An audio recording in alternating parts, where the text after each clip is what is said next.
नमस्कार, मेरा नाम है अमित। कोर्ट ऑफ कंटेम्प्ट की डेफिनेशन होती है सिविल कंटेम्प्ट या क्रिमिनल कंटेम्प्ट।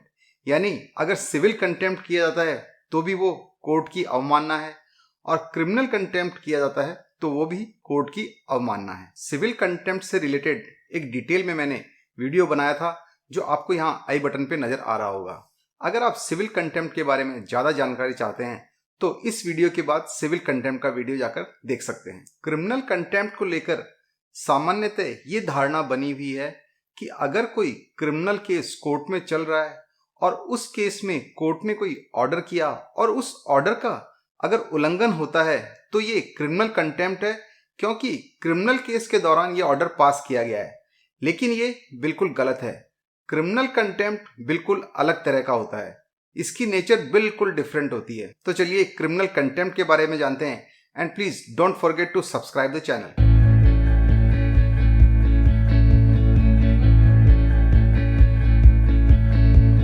क्रिमिनल कंटेम्प्ट कहते किसे हैं?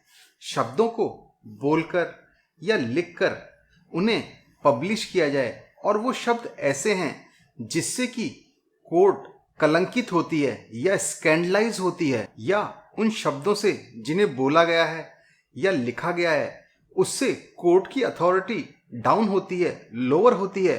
तो इस तरह के शब्दों का अगर पब्लिकेशन किया जाता है तो ये क्रिमिनल कंटेम्प्ट कहलाता है। इसे एक एग्जाम्पल से समझते हैं।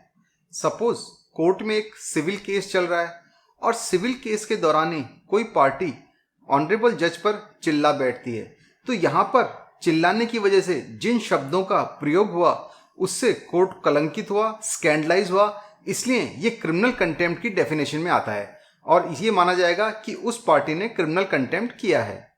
शब्दों के बोलने और लिखने के पब्लिकेशन से तो कंटेम्प्ट होता ही है, लेकिन अगर कोई संकेत इस तरह के हैं यानी साइंस इस तरह के हैं या विजिबल रिप्रेजेंटेशन इस तरह का है या कोई भी ऐसा काम जिससे कि कोर्ट स्कैंडलाइज होता है या इस तरह के संकेत, विजुअल रिप्रेजेंटेशन और किसी भी एक्शन की नेचर ही इस तरह की है कि उससे ऑटोमेटिकली कोर्ट स्कैंडलाइज होता है या कोर्ट की अथॉरिटी लोअर होती है, तो ये भी क्रिमिनल कंटेम्प्ट की कैटेगरी में आता है।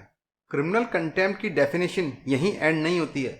अगर बोले गए या लिखे गए शब्द इस तरह के हैं जिससे कि जुडिशियल प्रोसीडिंग्स में इंटरफेयर होता है या न्यायिक कार्य यानी जुडिशियल वर्क के चलने का जो ड्यू प्रोसेस है अगर वो प्रभावित होता है, प्रिजुडिस होता है, तो भी ये क्रिमिनल कंटेम्प्ट की डेफिनेशन में आता है। इसके अलावा भी अगर बोले गए या लिखे गए शब्द जिनका कि पब्लिकेशन किया गया है उनकी प्रवृत्ति ही ऐसी है, उनकी प्रकृति ऐसी है जिससे कि जुडिशियल प्रोसीडिंग्स इफेक्ट होती है, ये न्यायिक कार्य जो सामान्यतः होता है उसमें इंटरफेरेंस होता है या प्रिजुडिस होता है, तो ये भी क्रिमिनल कंटेम्प्ट में आता है। शब्दों के अलावा अगर इस तरह के संकेत पब्लिश किए जाते हैं या विजुअल रिप्रेजेंटेशन किया जाता है या ऐसा कोई भी काम किया जाता है जिससे कि न्यायिक कार्य प्रभावित होता है या जुडिशियल प्रोसेस का जो ड्यू कोर्स है वो इंटरफेयर होता है, प्रभावित होता है, प्रिजुडिस होता है, तो ये भी क्रिमिनल कंटेम्प्ट की कैटेगरी में आता है। इसके अलावा भी अगर बोले गए या लिखे गए शब्दों से, संकेतों से, विजुअल रिप्रेजेंटेशन से या किसी भी कार्य से अगर एडमिनिस्ट्रेशन ऑफ जस्टिस यानी न्याय का जो प्रशासन है उसमें ऑब्स्ट्रक्शन होता है, उस पर कोई इंटरफेरेंस होता है, तो ये भी क्रिमिनल कंटेम्प्ट होता है। इसके अलावा अगर इन संकेतों की, बोले गए शब्दों की या विजुअल रिप्रेजेंटेशन की या किसी भी कार्य की प्रकृति ही ऐसी है जिससे कि जस्टिस एडमिनिस्ट्रेशन में ऑब्स्ट्रक्शन आता है, तो ये भी क्रिमिनल कंटेम्प्ट होता है। इसके अलावा भी अगर बोले गए शब्द या लिखे गए शब्द के पब्लिकेशन से या विजुअल रिप्रेजेंटेशन से या संकेतों के पब्लिकेशन से या किसी भी कार्य से अगर एडमिनिस्ट्रेशन ऑफ जस्टिस में इंटरफेरेंस होता है, ऑब्स्ट्रक्शन होता है, तो ये भी क्रिमिनल कंटेम्प्ट होता है। और अगर बोले गए शब्द, लिखे गए शब्द का पब्लिकेशन या साइन ऐसे हैं जिनका पब्लिकेशन किया गया है, विजुअल रिप्रेजेंटेशन या कोई भी काम जिनकी नेचर ही ऐसी है, जिनकी प्रवृत्ति ही ऐसी है जिससे कि ऑटोमेटिकली एडमिनिस्ट्रेशन ऑफ जस्टिस में इंटरफेरेंस होगा, ऑब्स्ट्रक्शन होगा, तो ये भी क्रिमिनल कंटेम्प्ट की कैटेगरी में आएगा। क्रिमिनल कंटेम्प्ट की डेफिनेशन हमने देखी जो कि काफ़ी बड़ी है। अब देखते हैं कि इसके लिए सज़ा कितनी बड़ी मिलती है। क्रिमिनल कंटेम्प्ट करने पर 6 मंथ्स तक की सज़ा या 2000 रुपीज़ फाइन या ये दोनों इम्पोज किए जा सकते हैं।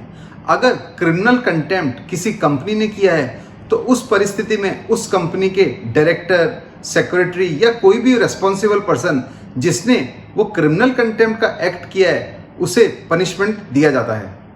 अब जानते हैं कि क्रिमिनल कंटेम्प्ट फाइल कहाँ होता है।